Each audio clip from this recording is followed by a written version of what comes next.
Las lámparas de araña doradas del castillo de Windsor titilaban aquella noche de noviembre, proyectando sombras inquietantes sobre rostros paralizados por el asombro. Lo que debía ser una refinada cena benéfica para honrar décadas de servicio real estaba a punto de transformarse en la maniobra de poder más impactante que la monarquía británica había presenciado en años.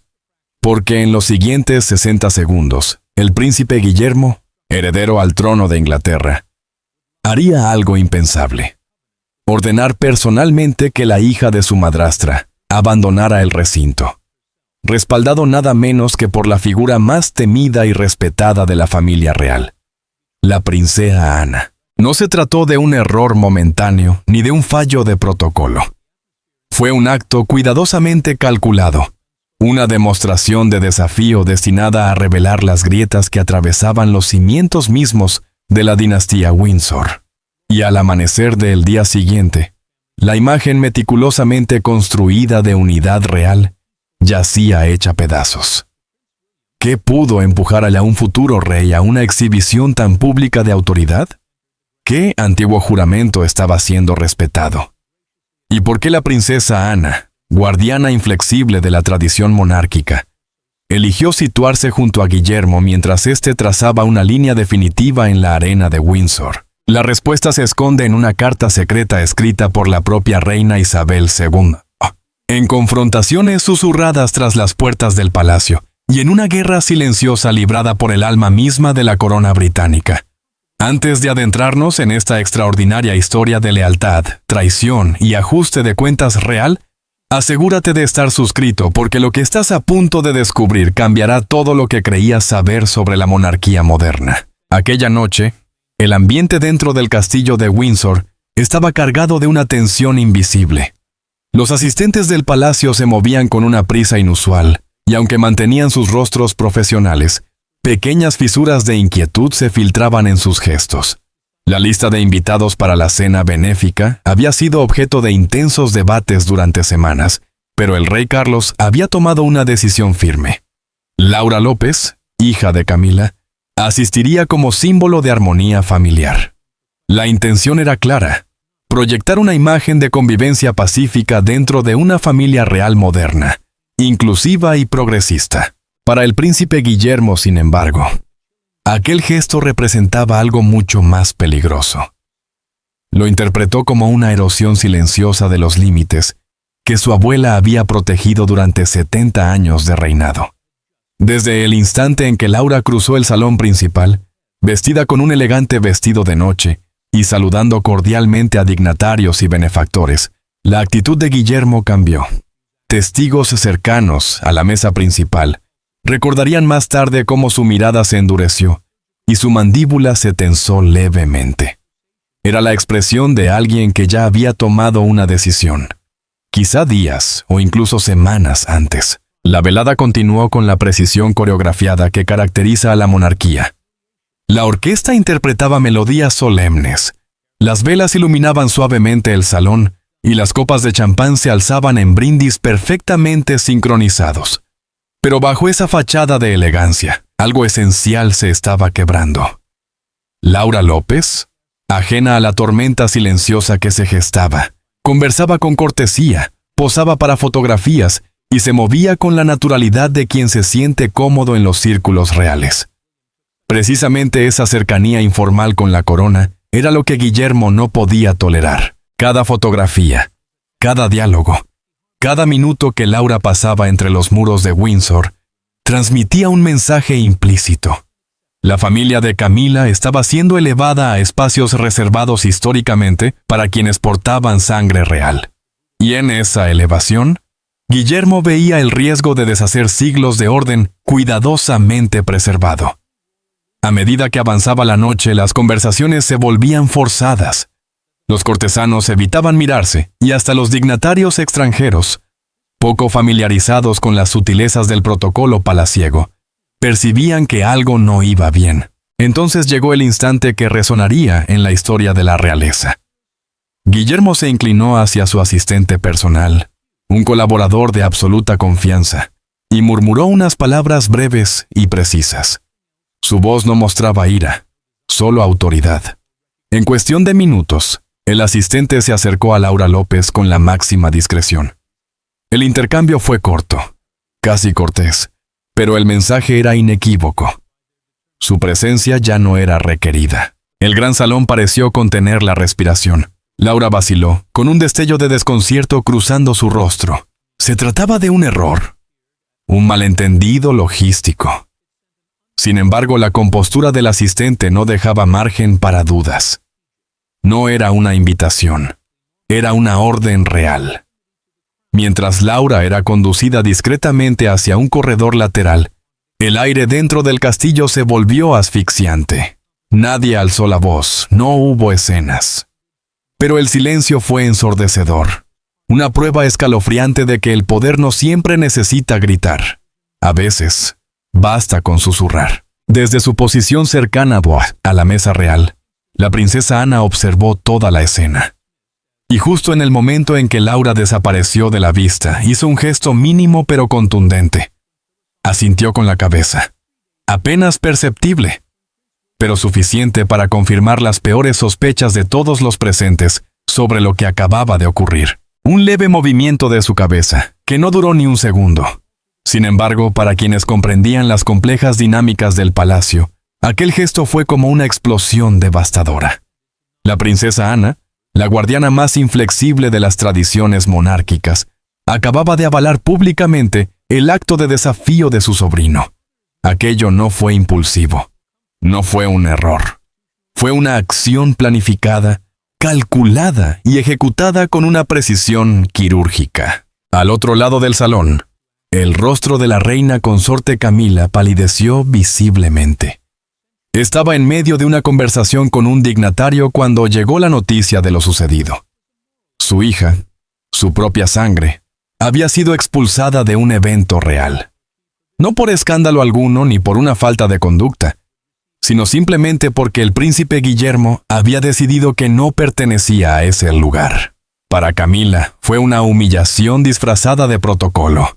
Años de esfuerzos por tender puentes, de luchar por la aceptación y de integrar a su familia dentro de la estructura real, se desmoronaron en un solo instante devastador. El resto de la velada fue una lección magistral de contención británica.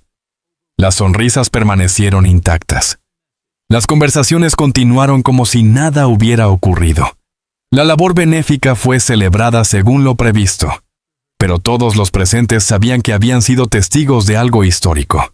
Una grieta pública en la supuesta unidad inquebrantable de la familia Windsor. Cuando los últimos invitados abandonaron el castillo de Windsor esa noche, el equipo de comunicación del palacio ya se encontraba en modo de crisis. Sin embargo, contener la historia resultó imposible. Al amanecer, los susurros se habían transformado en titulares y la especulación en escándalo. Las raíces de la rebelión. Para comprender por qué el príncipe Guillermo adoptó una postura tan contundente, es necesario remontarse a los años de tensión acumulada que la precedieron. Mucho antes del incidente en Windsor, Guillermo se sentía cada vez más incómodo con lo que en privado describía como una peligrosa difuminación de límites. Detrás de las sonrisas educadas en reuniones familiares, albergaba profundas preocupaciones por la progresiva integración de los hijos de Camila en la vida real. No se trataba de animadversión personal hacia Laura ni hacia Tom Parker Bowles. Guillermo siempre se había mostrado correcto, incluso cordial, con la familia de su madrastra. Pero para él, cortesía no equivalía a aceptación, y mucho menos a igualdad. Esa distinción era fundamental. Había crecido observando a su madre, la princesa Diana, enfrentarse a la dureza implacable de la política palaciega. Una mujer de sangre real auténtica que, sin embargo, fue tratada como prescindible. La ironía no pasó desapercibida para él cuando, décadas después, personas sin linaje real comenzaban a recibir acceso e influencia que a su madre le fueron negados. Pero las preocupaciones de Guillermo iban más allá de su historia personal. Creía con una convicción casi religiosa que la legitimidad de la monarquía descansaba sobre un pilar inamovible: la sangre. No el afecto, no el matrimonio, no las nociones modernas de inclusión, sino el linaje. Esa creencia se vio reforzada por la opinión de la única persona cuya voz pesaba más que cualquier otra para él: la princesa Ana. Ana observaba con creciente inquietud el ascenso constante de Camila. Cada fotografía de Laura en actos oficiales, cada mención de Tom en círculos palaciegos, cada gesto que normalizaba su presencia era, a sus ojos, un precedente peligroso. A diferencia de su hermano Carlos, que priorizaba la armonía por encima de la jerarquía, Ana se negó a guardar silencio. En conversaciones privadas con Guillermo, fue directa y contundente. Tu abuela dedicó 70 años a proteger lo que hace sagrada a esta institución, le habría dicho. Si permitimos que el linaje se vuelva negociable, traicionamos todo lo que ella construyó. Esas palabras resonaron profundamente en Guillermo, porque Ana no hablaba desde la ambición ni desde los celos. No buscaba más poder ni reconocimiento. Hablaba desde una devoción pura y sin concesiones a los principios. En una institución cada vez más dominada por la imagen pública y las sensibilidades modernas, esa claridad moral era excepcional. Juntos, comenzaron a verse no como rebeldes, sino como custodios. Más tarde, fuentes del palacio los apodarían los reformadores silenciosos. Dos miembros de la realeza unidos por su determinación de preservar la tradición, en una época ansiosa por abandonarla. Pero sus inquietudes no eran solo filosóficas. También existían consideraciones prácticas. Cada evento real tiene un significado. Cada fotografía transmite un mensaje. Cada aparición pública refuerza ciertos relatos y debilita otros. Cuando Laura López aparecía en actos de alto perfil, el mensaje para el público británico era inequívoco. Estaba siendo presentada como parte integral de la familia real, no solo como alguien vinculada por matrimonio.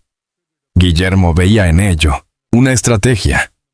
Estaba convencido de que Camila llevaba a cabo una cuidadosa construcción de legado, normalizando de manera metódica la cercanía de sus hijos a la corona para que las futuras generaciones los percibieran como miembros legítimos de la familia real.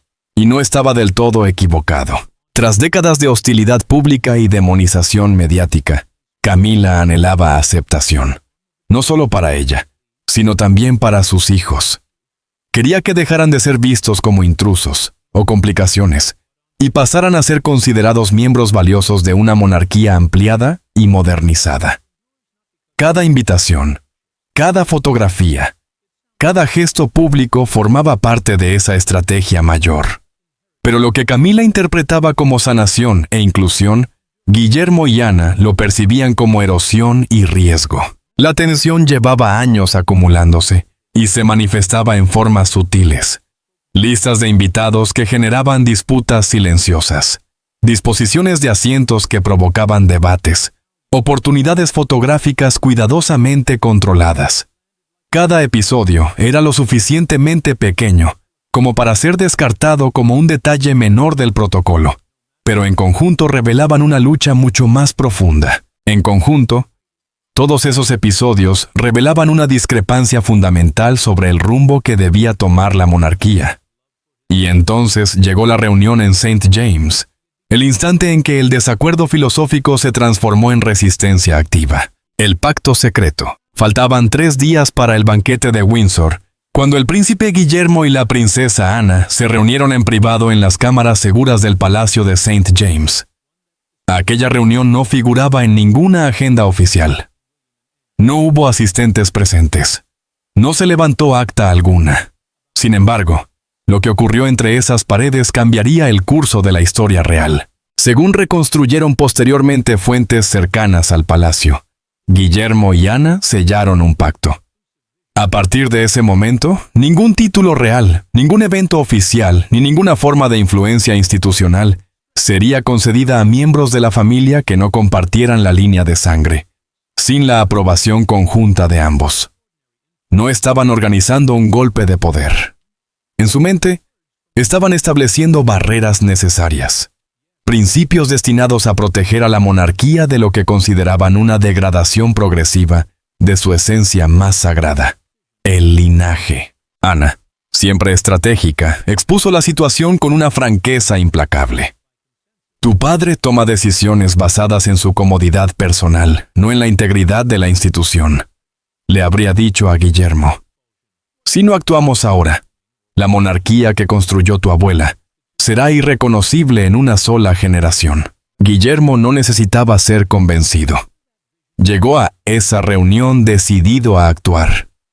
Lo que buscaba en Ana no era permiso, sino alianza. Y en aquella cámara privada, bajo los retratos de antepasados Windsor que se remontaban siglos atrás, forjaron una unión basada en convicciones compartidas. La llamaron el Acuerdo de St. James, aunque ese nombre jamás aparecería en documento oficial alguno. Era un compromiso moral, un juramento mutuo y una promesa de fidelidad a los principios que creían encarnados por la reina Isabel II. El acuerdo incluía varias disposiciones clave. En primer lugar, ninguna persona sin conexión directa de sangre con la familia Windsor sería invitada a actos oficiales sin la consulta conjunta de Guillermo y Ana. En segundo lugar, cualquier ampliación de títulos o reconocimientos formales requeriría su aprobación, independientemente de las preferencias del rey. Y en tercer lugar, ambos se comprometían a supervisar la preservación de lo que llamaban la integridad del linaje, asegurando que la percepción pública distinguiera claramente entre quienes poseían estatus real legítimo y quienes solo estaban vinculados por matrimonio. Era una decisión audaz. En cualquier otro contexto, habría rozado la traición. Dos miembros de la realeza arrogándose una autoridad que, en teoría, superaba el criterio del propio monarca. Pero Guillermo y Ana no lo veían así. Creían actuar en defensa de una institución más grande que cualquier individuo, incluido Carlos. Lo que estaban creando era, en esencia, una estructura de poder en la sombra, un derecho de veto no oficial que permanecería invisible para el público, pero que transformaría profundamente la dinámica del palacio. Y estaban a punto de ponerlo a prueba. El último mensaje de la reina. La convicción de Guillermo y Ana no se sustentaba únicamente en su propio juicio. Contaban con algo aún más poderoso, lo que interpretaron como la bendición de la propia reina Isabel II. Durante la revisión póstuma de los archivos personales de la reina, una auditoría privada realizada tras su fallecimiento, se descubrió una carta sellada. Estaba envuelta en su papelería personal y en el sobre solo figuraban dos palabras: para la continuidad. En un principio, los archiveros reales pensaron que se trataba de un mensaje ceremonial, quizá reflexiones finales destinadas a reconfortar a sus herederos. Pero cuando la princesa Ana leyó su contenido, comprendió que era algo mucho más trascendental. Una advertencia. El texto exacto de la carta permanece bajo estricta confidencialidad. Sin embargo, según quienes conocen su contenido, Isabel II escribió de forma explícita sobre el peligro de permitir que la comodidad se anteponga al deber, y sobre cómo los títulos y los linajes son encargos sagrados, no concesiones dictadas por el afecto.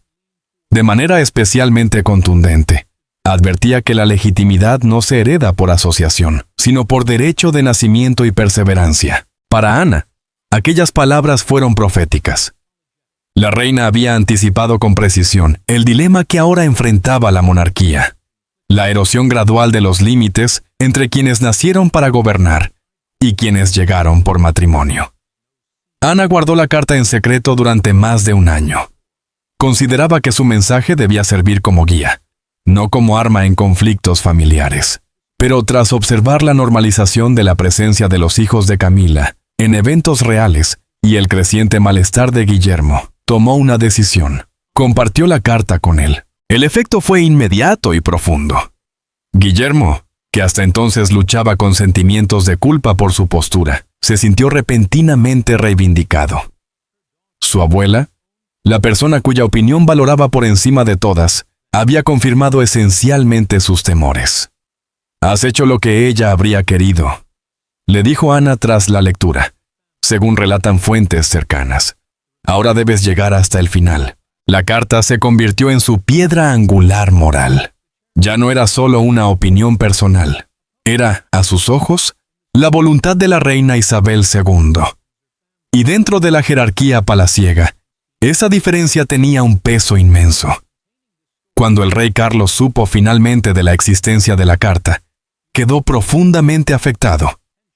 No la interpretó como orientación, sino como una reprimenda, un mensaje desde el más allá que cuestionaba el enfoque inclusivo que había tratado de construir durante años. Para Carlos, que había pasado toda su vida buscando la aprobación de su madre, la carta se sintió como una decepción final. Incluso después de su muerte, parecía alinearse contra la unidad familiar que él anhelaba. Para Guillermo y Ana, en cambio, fue una validación definitiva. No se veían como rebeldes, sino como fieles ejecutores de la visión de la reina. Desde ese momento, cada decisión que tomaron fue, en su mente, una continuación de su legado. La carta transformó su alianza. Pasó de ser una convicción personal a convertirse en un deber sagrado. Y ese sentido del deber acompañaría a Guillermo en lo que estaba por venir. El enfrentamiento con su padre. La confrontación en Clarence House. La noche anterior al banquete de Windsor, Guillermo llegó sin previo aviso a Clarence House. Su aparición tomó completamente por sorpresa al palacio. El rey Carlos estaba inmerso en los preparativos finales, y el protocolo exigía que encuentros de ese tipo se concertaran con antelación. Pero Guillermo no había ido por protocolo. Había ido a trazar una línea. El intercambio comenzó con calma. Guillermo, sereno pero inflexible, expuso su postura con claridad. Laura López no debía asistir al banquete benéfico de Windsor. Su presencia en un evento de tal relevancia era inapropiada y transmitía un mensaje erróneo sobre la jerarquía real. Carlos, agotado por años de tensiones familiares y decidido a proyectar unidad, se negó. «Es familia», insistió. «Se trata de demostrar que hemos superado las viejas divisiones». «No», respondió Guillermo con voz firme. «Se trata de mantener claridad. La monarquía no se define por a quién queremos, ni con quién nos casamos. Se define por la sangre, y esa distinción debe ser absoluta». La discusión se intensificó. Carlos, defendiendo tanto a su esposa como su visión de una monarquía moderna, se mostró cada vez más frustrado. Acusó a Guillermo de aferrarse a ideas obsoletas y de dañar las relaciones familiares por una cuestión simbólica. Pero Guillermo no cedió. Ya no hablaba como un hijo, sino como el futuro rey, y su tono llevaba el peso de una autoridad inevitable. Una autoridad tan firme que ni siquiera su padre podía ignorarla. Entonces la princesa Ana entró en la sala. Su llegada lo cambió todo. Ana tenía un talento singular para separar la emoción del deber y llegar directamente al núcleo de cualquier conflicto. Y cuando habló, lo hizo con la misma claridad incisiva que había marcado toda su carrera dentro de la realeza. «El problema, Carlos», dijo con serenidad, «es que estás tomando decisiones basadas en tu felicidad personal y no en la integridad de la institución». Madre entendía la diferencia. Guillermo la entiende, y temo que tú no.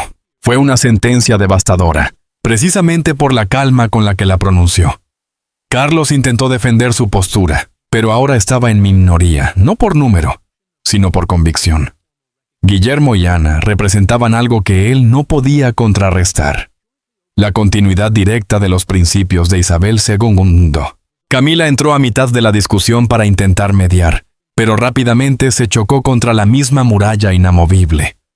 Cuando imploró comprensión, argumentando que la presencia de su hija no hacía daño alguno, Guillermo respondió con una frialdad que heló la habitación. «No se trata de daño, se trata de jerarquía, y eso no es negociable». El momento emocional más intenso llegó cuando Camila, abatida al comprender que estaba librando una batalla imposible, rompió a llorar y abandonó la sala. El silencio posterior fue asfixiante. Por primera vez desde su ascenso al trono, Carlos enfrentaba una rebelión abierta de su heredero y de su hermana, una alianza tan poderosa que amenazaba la base misma de su autoridad. Buscando un mínimo de paz, el rey propuso un compromiso. Laura podría asistir, pero quedaría en segundo plano, sin protagonismo. Guillermo y Ana aceptaron. Al menos en apariencia. En privado, Guillermo interpretó aquello como permiso tácito para intervenir si surgía la ocasión.